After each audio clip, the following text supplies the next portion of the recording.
guys, this is Adrienne Green, Realtor with Sampson Properties, and today I wanted to talk to you about plants that I love in Northern Virginia. So I try to help people with YouTube videos, not only about real estate here in Northern Virginia, but also about living in Northern Virginia. And a big part of when you move to the area is figuring out what plants grow well in this area. So I wanted to walk you through plants that I like here in my front yard.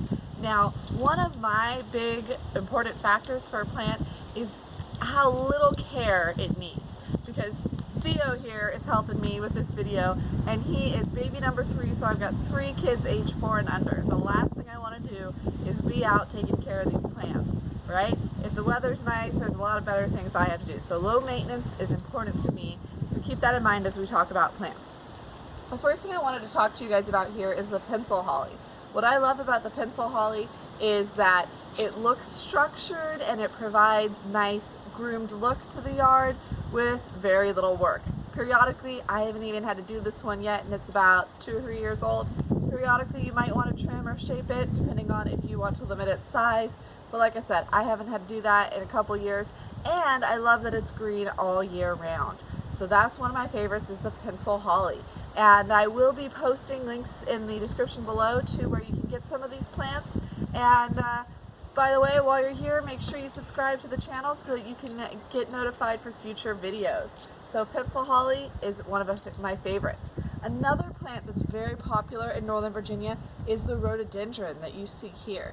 It is also somewhat green through the winter. On a cold frost, these leaves will shrivel up, but it still is greener than most through winter here in Northern Virginia, and when it flowers, it does look very nice. Now, down here on the ground, you can see we have some English holly. That was here, I did not plant it, but it is kind of a nice ground cover, and it does help limit the weeds that grow in the area, so I like it well enough. We also have some irises that are coming up here. Bulbs can be low maintenance, but be aware that they are very sensitive to Roundup. So you have to hand weed around them, and so keep that in mind if you plant them. And especially, they spread on their own, which can be nice, but when they spread, there still can be weeds that grow in between them, and you have to hand weed all of that. So I think irises are beautiful. I love bulbs, but they're kind of a lot of work because you do have to be careful weeding around them, so keep that in mind. To help with weeding, we are trying to expand our ground covers, and so you can see I have a few little evergreen ground covers here. I think they're a juniper variety, and these we just planted last year, and so they're still super tiny, I know, but they do grow quickly once they get established. So about year 2 or 3, you start to see a much faster growth rate than you do with year 1. And again, I like evergreen. I'm not someone who's going to be replanting annuals every year. I love that these evergreens, you can set them and forget them, they don't take a lot of work, and they should limit my needing to weed once they spread out. So continuing over around here, this here by my foot is a lavender, and that was just planted late last year, so roughly 8 months ago, before the winter, and I expect it's going to get a lot bigger this year. And so I love lavender. You have a nice scent, and they look very pretty, again, it's a perennial, plant once and forget it. You get mixed reviews online about lavender in this area. Some people saying they don't do too well because they like drier climates, but I actually have planted a lot of lavender in my yard, and nearly all of it has survived and is doing very well. Continuing on, this is a catmint, and I have several catmints in my yard as well. Bees love them, so if you're trying to have a natural garden to attract pollinators, catmint is a fabulous plant to have. It also grows very quickly, so you can split the catmint and start it in more places in your yard without having to buy more plants. So I love catmint. So behind it we have this little evergreen tree. I know it's tiny. We got a couple of those potted. I got them for Christmas decorations on my front porch. And so after Christmas, it was so warm this year, it was fabulous. We were able to take them out of the plants and plant them in the yard. I believe it's a spruce, and it's a slow growing, should only grow to a very moderate size. It's not one that's going to get huge. I mean, I think 7 or 8 feet tops. So we planted it there again. I love evergreens, less work, green all the time. This is a hybrid willow, this giant tree I'm under. And you may find it hard to believe that this hybrid willow is, I want to say, 5 years old, okay? And it's taller than my house now. So hybrid willows are fabulous for growing quickly. And also, with all these plants here in the front yard, my front yard is frequented by deer. So everything that you're seeing here is relatively deer resistant because it's survived in my front yard. And the hybrid willow is a pretty cool large plant that I'd like to highlight. It's great if you need a quick growing screen or green area between you and neighbors, but keep in mind that it is not an evergreen, so you're really only getting that greenery for the warm parts of the year. This is another catmint. I told you how much I love them. There's several of them in the yard. And this is a globe, I think it's called like a globe green something, evergreen. But the key is that it's a globe. And this has done well too. I planted this probably about 6 years ago and it was teeny tiny.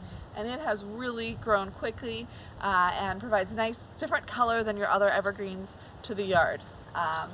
Behind that globe evergreen, this is a lilac. And it is not, it's not blooming yet. This is a very slow growing plant. I will note that versus some of the other faster growing stuff I've highlighted.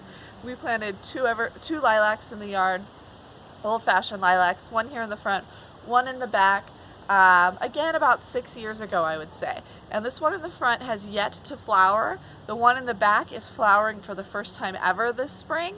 And it's very pretty, but I mean, we're talking this is maybe 8-9 feet tall now at 6 years old, so it's taken a long time to get there. A couple other fun things here.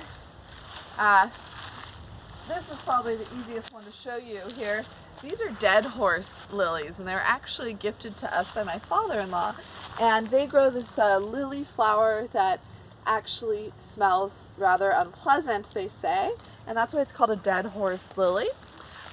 Those were a gift to us. They've done well. We've planted them. They've all survived. I don't really notice the smell personally. It's not like it's a dead skunk spraying the whole area, but it's kind of a fun little random thing that we have. And these two bushes here are something that we planted originally, and now we are actually removing from our beds and planting out in areas that are less kept because they're a ton of work. These are forsythias. They're also pronounced forsythia. Both are correct. So forsythia or forsythia, I prefer forsythia. Why we originally planted them was because they are one of the earliest flowering plants in spring, and so they have these really early flowers that are great food for bees, and we are very pollinator friendly, and so that was a really big attraction. What we didn't realize is that once these plants get established, so in about year 2, they grow like gangbusters, all right? First off, they spread. So this was originally one plant that spread and became 2 plants, I'm pretty sure. And second, I have to trim them multiple times a year or they will take over everything around them, okay? You can see that they're already, taller than I am, going on 6 feet, and you can see how much they've grown out here already, okay? And I had them all trimmed back at the end of last fall. So we are actually trying to remove them. We dig them up, and I have 11 acres, so we're replanting them kind of on the edge of our wood lines, where we don't care if they grow a lot, because they are just so much work and they create so much mass when we trim them that it's a lot of work to get all that mass loaded up in a wagon or a wheelbarrow and take it out to the compost pile and stuff like that. It's just a very high maintenance plant due to its fast growth rate. So we're moving it out to where it can grow like crazy and we don't need to trim it, and we'll still have bee food in the spring and beautiful flowers in the spring, but not the work. Continuing on here, something else we love, and this is kind of you can see, it's like seeing in someone's dirty laundry. We have not yet trimmed out the ornamental grass from last year. I need to trim this all down for this year, but ornamental grass is another favorite of mine because it is very low maintenance, it looks pretty, adds visual interest, and something different to the yard. So, but it is supposed to be cut back at the beginning of every spring, and we're not there yet. This is another forsythia. Again, you can see how much it's already growing out from when it was trimmed. And then here we have more irises, more catmint, another hybrid willow, and then here we have a hydrangea. And hydrangeas are nice. This one was planted here before. It is very low maintenance. I like it okay. I have nothing against it. Some people really love them, but it is, you know, just every winter you kind of trim it back after it flowers, and that's pretty much it. So I appreciate that it's low maintenance. So here you got a good profile of some of the plants that I enjoy having in my beds here in Northern Virginia, and my insight on them. So if you are moving to the area, or maybe you've lived here for a while but you've just moved into a house with a bigger yard, or you're thinking about what plants to add, I hope that this gave you some thoughts. So remember, please subscribe to the channel so I can share other Northern Virginia insights with you. And if you have any questions, post them in the comments below, and make sure to check in the description for links to these different plants that I highlighted here. Thank you so much. Adrienne Green, Realtor, Sampson Properties.